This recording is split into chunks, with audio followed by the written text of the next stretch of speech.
isso e diziam: meu Deus, estas não podem ser as palavras de um homem, ele não poderia tê-las inventado. بسم الله الرحمن الرحيم يا أيها الذين آمنوا اتقوا الله حق تقاته ولا تموتن إلا وأنتم مسلمون واعتصموا بحبل الله جميعا ولا تفرقوا واذكروا نعمة الله عليكم. O Corão é o discurso mais extraordinário e o mais belo, o que não é tão visível em cima de uma tradução. Em árabe, porém, é extraordinário. Quando os primeiros muçulmanos ouviram o Corão, muitos deles foram convertidos pela mensagem do profeta. Não necessariamente por seu conteúdo, mas por causa de sua beleza. A revelação foi apresentada em uma sociedade onde havia pessoas especializadas que eram memorizadores profissionais.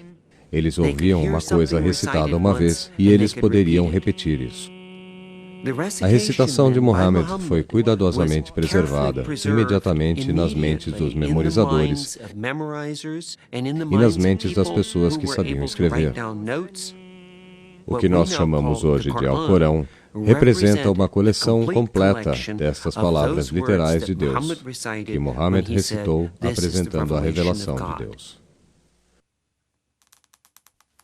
Tudo que nós temos do profeta e tudo que nós temos da palavra de Deus são, de fato, palavras. Nós não temos nenhum quadro, nós não temos nenhuma estátua. Tudo o que nos resta são palavras.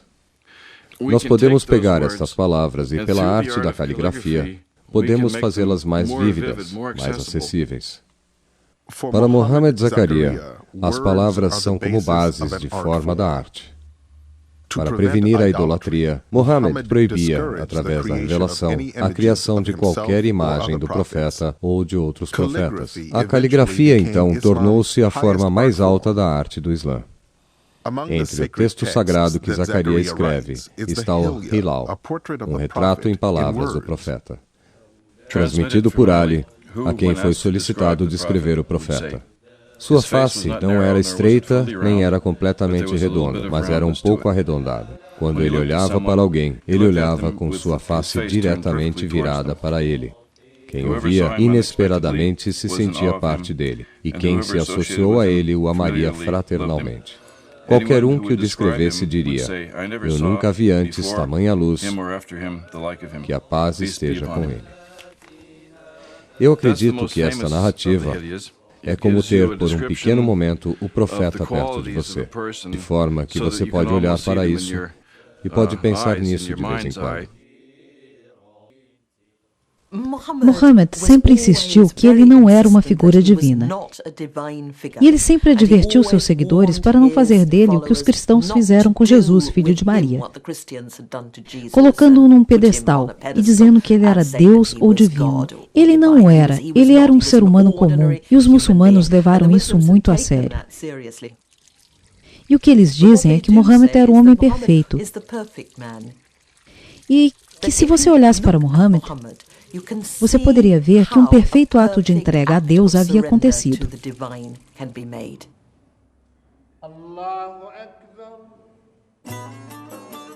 As mensagens de Muhammad lentamente começaram a atrair mais e mais seguidores, especialmente entre os fracos e oprimidos dentro da sociedade de Meca. Muitos dos seguidores eram pessoas pobres, escravos e mulheres que não tinham protetores. O profeta Muhammad vivia em uma sociedade que degradava as mulheres. Elas eram tidas como cidadãos de segunda classe, um objeto pessoal que pertencia ao homem. Cedo em sua carreira profética, Muhammad condenou o infanticídio feminino. E revelações posteriores dariam direitos legais às mulheres no matrimônio, lhes permitindo se divorciar e proteger os direitos de herança. Claro que é absurdo e anacrônico esperar que Muhammad fosse um feminista do século XXI. Mas, não obstante, o que ele fez para as mulheres em relação ao seu tempo era espantoso. Embora a maioria das mulheres era tida como cidadãos de segunda classe pela Arábia Islâmica, a própria esposa de Mohammed, Khadija, era rica e poderosa. Havia esta ideia de que as mulheres antes do Islã eram bens móveis, que elas não tinham nenhum direito, e eu penso que para muitos isso era verdade. Mas para alguns, visto o tipo de mulher que era Khadija, isso não era realidade. Khadija é uma inspiração porque, apesar de viver em uma sociedade dominada pelos homens, ela era trabalhadora. Portanto, podemos traçar alguns paralelos para as mulheres modernas compararem e aprenderem do exemplo dela. Tem a ver com certas leis islâmicas e como conciliar essas coisas. E estes são alguns dos conflitos, como dizemos. O fato de que eu já fiz esta caminhada ajuda um pouco a aconselhar estas pessoas. Allahu Akbar, Allahu Akbar, La ilaha illallah.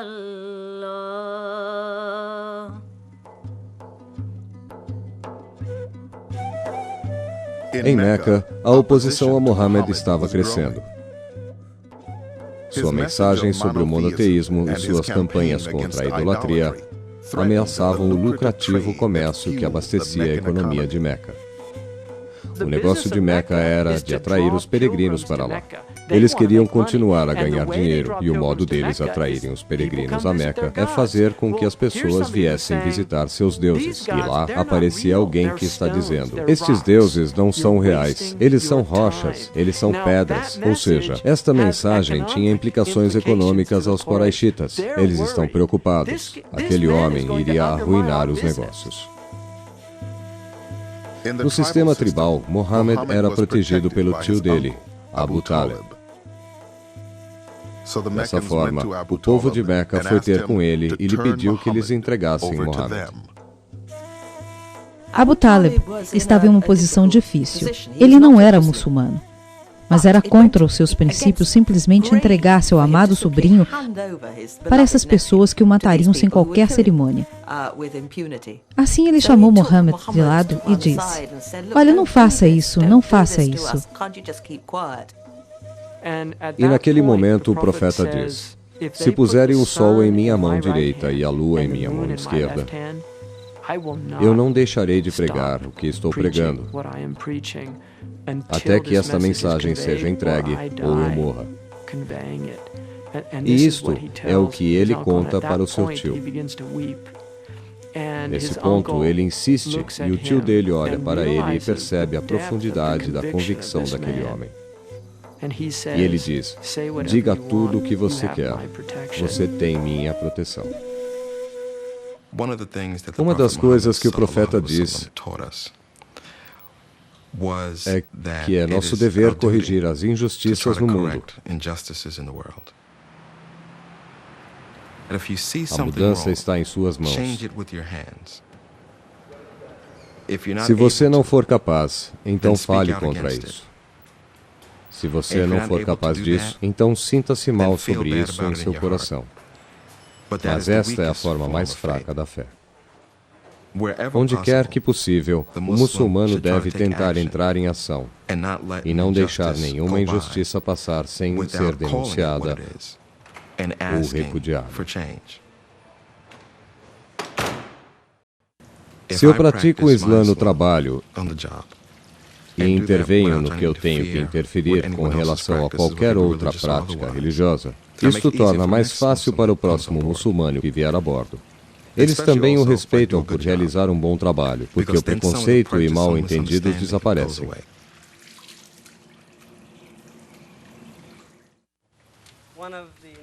Johnson coordena os serviços sexta-feira e as orações de sextas-feiras no Capitol Hill. O número tem crescido desde que começamos. Costumavam ser 3, 5, 10 de nós. Agora chegam até 40, 50 pessoas, conversando na sala que ocupamos. É revigorante, como encher um tanque de combustível com fé para o resto da semana.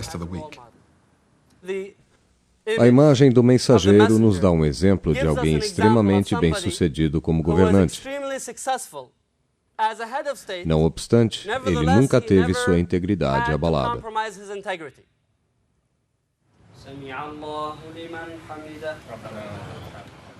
Uma das coisas mais importantes para um muçulmano é permanecer em constante pensamento em Allah. O que é nossa obrigação é que façamos orações formais 5 vezes ao dia, pois vivemos em uma sociedade que lhe dá aceitação e reza constantemente por causa de coisas materiais ou realizações. Nós precisamos dessa constante recordação de Allah para nos guiar de volta ao caminho correto. Como alguns dizem, mantendo seus olhos no prêmio, a oração é uma recordação que te trará vitórias e conquistas do dia do juízo final. Embora o Islã não seja a maior fé na América, embora às vezes eu seja ridicularizado, o fato é que eu posso praticá-la. Fazer minhas 5 orações por dia. Era muito mais difícil para o mensageiro de Allah e seus companheiros fazerem isso. Os primeiros muçulmanos enfrentaram uma torrente de ridicularização e abusos quando eles praticavam o Islã em público. Eram atacados por multidões que lançavam pedras e se retiravam às montanhas circunvizinhas para orar em segredo. Muitas famílias pagãs se dividiram quando seus filhos se converteram ao Islã. Finalmente, os líderes da tribo de Muhammad, os Quraishitas, decidiram que tudo aquilo não era o suficiente para fazê-lo parar. Os Quraishitas veem isto como uma afronta à sua honra. Precisavam então lidar com isso. Este é o ponto onde eles começaram a aumentar realmente a perseguição. Eles iniciaram sanções à família de Hasham, que era uma subdivisão do clã do profeta Muhammad. Eles começaram sanções lhes impedindo de comercializar ou de negociar quaisquer de seus bens. Isso significa basicamente que eles estavam sendo ameaçados de fome. Eles não podiam comprar comida e não podiam negociar nada. Os Hashimitas viviam em uma rua. Mohammed, Khadija e as crianças se mudaram para esta rua e este se tornou um pequeno gueto muçulmano. E isto provocou muitos sofrimentos. Há um período em que, de acordo com a tradição, eles comiam folhas de árvores. A escassez destruiu a fortuna do protetor de Muhammad, Abu Talib, e seu companheiro Abu Bakr. O sobrevivente de ambos os clãs e o Islã estavam em perigo. Mas para Muhammad, o perigo esteve ainda mais perto de sua casa. Khadija, a esposa amada de Muhammad, morreu. E este foi um golpe duro para ele, fazendo com que ele se sentisse só, vulnerável e fraco. Eu imagino que ele sentiria a falta dela pelo resto de sua vida. A catástrofe mesmo aconteceu quando Abu Talib morreu. Agora, sem Abu Talib, Muhammad era presa fácil para os assassinos. Então há um momento terrível, onde ele profere esta oração dolorosa, dizendo: ó meu Deus, eu não tenho nenhum outro protetor além de ti, ó Allah. Como ele deveria seguir em frente? Ele havia feito o que Allah tinha dito que fizesse. Ele proclamou sua mensagem e acabou por movimentar a hostilidade e o ódio. E acabou por dividir sua tribo ao meio. Ele estava no ponto mais baixo de sua missão. Agora se passaram 13 anos em Meca e os resultados não eram significativos materialmente. Havia alcançado limites inimagináveis no coração de seus seguidores, mas neste momento ele se preparava para uma experiência, a mais extraordinária experiência de sua vida profética, aquela que ficou conhecida como a viagem noturna. Sua narrativa conta que naquela noite ele estava dormindo perto da Kaaba quando foi acordado de seu sono pelo anjo Gabriel, que o montou em um animal desconhecido chamado Burak, um animal que se assemelhava a um cavalo. De lá foram para Jerusalém,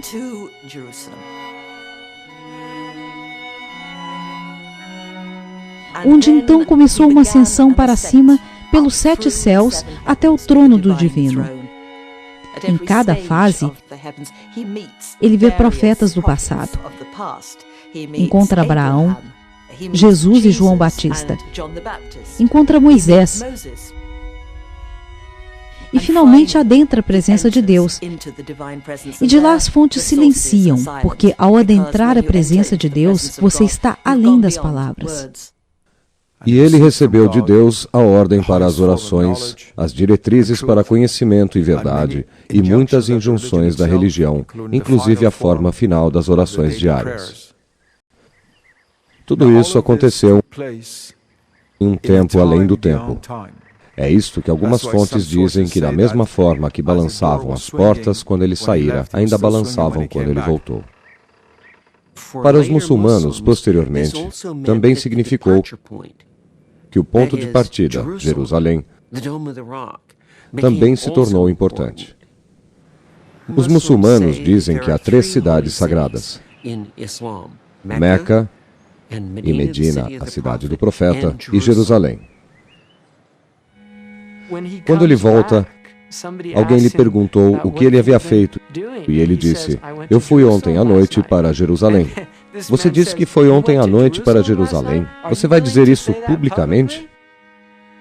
Assim, eles formaram este grupo e eles lhe disseram: descreva Jerusalém para nós. E ele começa a descrever em detalhes muito precisos que os deixam chocados. Eles não sabiam o que dizer.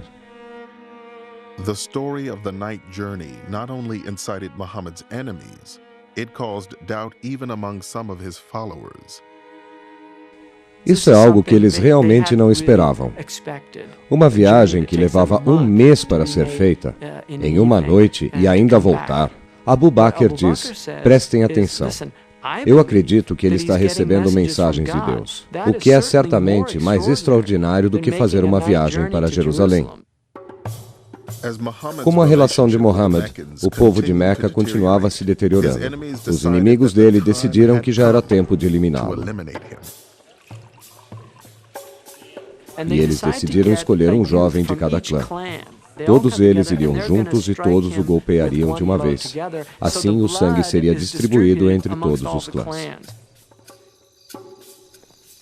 Sob a cobertura da escuridão, os assassinos cercaram a casa de Muhammad. Lá dentro, uma pessoa coberta dormia. Ao amanhecer, eles se prepararam para agir. Mas Muhammad havia sido advertido pelo anjo Gabriel, antecipadamente sobre o plano. Seu primo Ali tomou seu lugar na cama. No momento em que os assassinos entraram em sua casa, Muhammad e seu companheiro Abu Bakr já haviam escapado para o deserto. O povo de Meca o seguiu em peregrinação e o seguiram por uma rota que levava ao povoado de oásis de Yathrib, 250 milhas para o norte. Por vários meses, Muhammad havia enviado seus seguidores para lá. Agora, ele estava se unindo a eles. Yathrib era bastante diferente de Meca. Era um povoado agrícola. As pessoas cultivavam tâmaras, tinham fazendas. Vários clãs e tribos viviam harmoniosamente juntas. Este povoado se envolveu em uma terrível guerra. Um exemplo de como o sistema inteiro na Arábia estava começando a ruir. Uma matança conduzia a outra e ninguém encontrava uma solução. Até então, os clãs de Yathrib ouviram falar do confiável Muhammad, esperando que ele pudesse unificar as facções em guerra, que eram compostas por 2 principais tribos pagãs e seus aliados judeus. Uma delegação de Yathrib havia dado o dramático passo de acreditar na mensagem do profeta e convidar Muhammad para se mudar e liderar o povoado. O acordo é que ele serviria como árbitro para ambos os lados do conflito, uma vez que já haviam concordado que eles aceitariam a arbitragem de Muhammad, qualquer que fosse. O povo de Yartrib aceitou os muçulmanos em seu povoado como tribos honorárias. Eles seriam seus protetores. Qualquer um que ferisse os muçulmanos, eles retaliariam, e os muçulmanos concordaram em fazer o mesmo. Este movimento de conclamar sua tribo para se juntar povos sem nenhuma ligação consanguínea era absolutamente desconhecido. Muhammad realmente estava entrando em um universo selvagem. Contudo, ele estava quebrando todas as regras, fazendo algo extremamente chocante e totalmente inovador. Ele subiu em uma colina e, olhando para Meca, suas lágrimas escorriam dos seus olhos.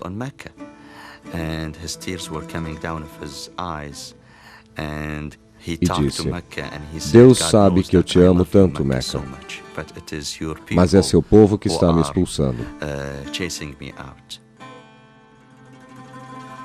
Em Yartrib, os seguidores de Muhammad esperaram a chegada do profeta ansiosamente. Teria o homem que o salvou podido salvar a si mesmo? O povo de Meca o havia capturado, ou mesmo assassinado? Que alcançou os arredores da cidade, seus seguidores aliviados o receberam com uma canção que até hoje os muçulmanos ao redor do mundo cantam, mais de 1400 anos depois.